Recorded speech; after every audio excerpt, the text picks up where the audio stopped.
धीरे धीरे करके ऊपर उठना। क्रीमिंग में be defined as the upward movement of dispersed globule to form a thick layer at the surface of the emulsion.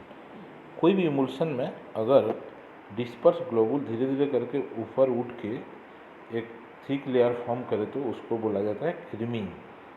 Creaming is temporary phase because it can be redispersed by mild shaking or stirring to get again homogeneous emulsion। ठीक है, तो homogeneous emulsion क्या है?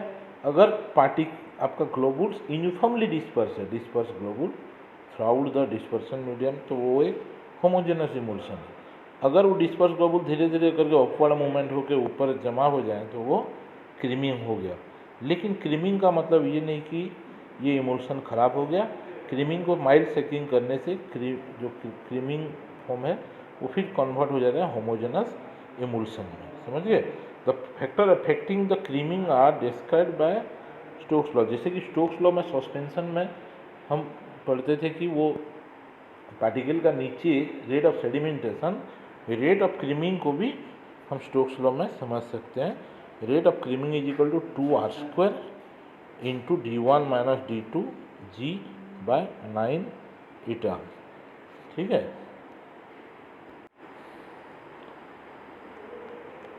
so v is equal to rate of creaming is equal to 2r²। r is the diameter of the globules, okay।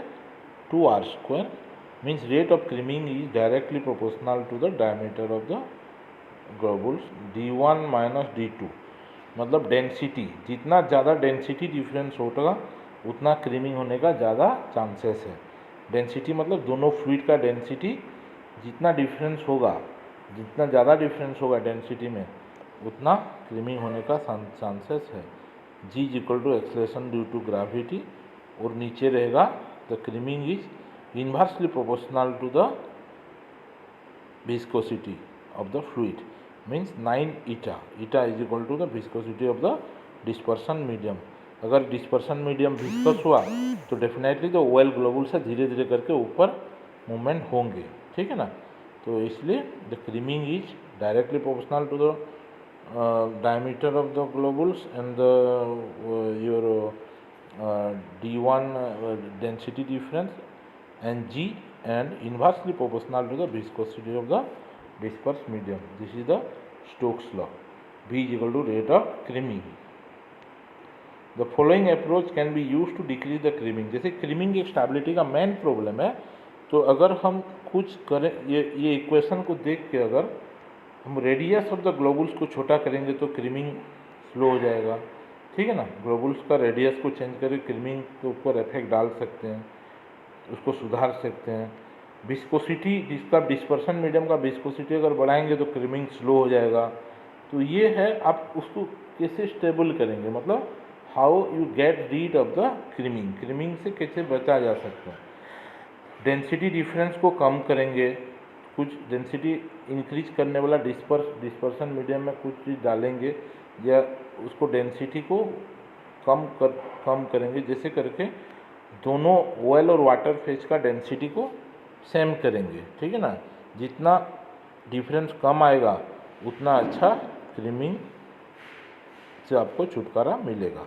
तो difference in density of the disperse phase and continuous phase, viscosity of the dispersion, viscosity अगर बढ़ाएंगे तो creaming slow होगा। और storage condition, ये भी important है, कैसे आप उसको स्टोर कर रहे हैं। ये सब अच्छा स्टोरेज कंडीशन देके हम क्रीमिंग को रोक सकते हैं। फिर आगे आपका phase inversion. Phase inversion means the change of one type of emulsion into other type, means O by W will change into W by O and W by O will may convert into O by W. That is, the oil in water emulsion changes into water in oil type and vice versa. Due to the following reasons, phase inversion exam में आता है, why the phase inversion takes place, these are the reasons। by addition of an electrolyte, कुछ sodium chloride जैसा कुछ डाल दिया तो phase inversion हो सकता है। by changing the phase volume ratio, ठीक है ना, फेज वॉल्यूम रेशियो, ठीक है ना। फेज वॉल्यूम मतलब कि वाटर कितना, ऑयल कितना लगेगा, एक O by W इमल्शन में वो एक तो रेशियो है। अगर उसमें वाटर जितना लेगा और ऑयल जितना लेगा उससे अगर ज़्यादा कम कर दें, रेशियो को अगर चेंज कर दें तो फेज इन्वर्सन हो सकता है। अगर वो डिस्पर्स मीडियम में जो रहेगा वो कम रहेगा, डिस्पर्सन मीडियम का कॉन्सेंट्रेशन वो क्वांटिटी ज़्यादा रहेगा, तो डिस्पर्स मीडियम का क्वांटिटी ज़्यादा कर दें तो हो सकता है कि वो फेज इन्वर्सन हो जाए। द टेम्परेचर चेंज होने से फेज इन्वर्सन भी हो सकता है, ठीक है। फिर बाय चेंजिंग द एम्प्लीफाइंग एजेंट, वो टेम्परेचर चेंज मतलब स्टोरेज टेम्परेचर चेंज होने से हो सकता है। बाय चेंजिंग द एम्प्लीफाइंग एजेंट अगर O बाय W का एम्प्लीफाइंग अलग है, वो W बाय O बनाने का इमल्शन बनाने का एम्प्लीफाइंग एजेंट है। अगर ये O बाय W वाला एम्प्लीफाइंग एजेंट को W बाय O में डाल देंगे, या कि W बाय O वाला एम्प्लीफाइंग एजेंट को O बाय W इमल्शन में डाल देंगे तो फिर हो सकता है आपका फेज इन्वर्सन हो जाए, ठीक है ना। तो phase inversion can be minimised by keeping the concentration of disperse phase. उसे कैसे छुटकारा मिलेगा? By keeping the concentration of disperse phase between 30 to 60। जैसे करके हम 30 से 60% के अंदर हम डिसकॉन्टिन्यूस या डिस्पर्स फेज का कॉन्सेंट्रेशन को हम रखेंगे। स्टोरिंग द इमल्शन, ये कूल प्लेस में स्टोर करेंगे यूजिंग ए प्रॉपर इमल्सिफाइंग एजेंट, अच्छा वाला यूज करेंगे, जो इमल्शन है वैसा इमल्सिफाइंग एजेंट डालेंगे और एडुकेट कॉन्सेंट्रेशन में डालेंगे तो फिर आपका ये नहीं होगा, क्या आपका फेज इन्वर्सन नहीं होगा।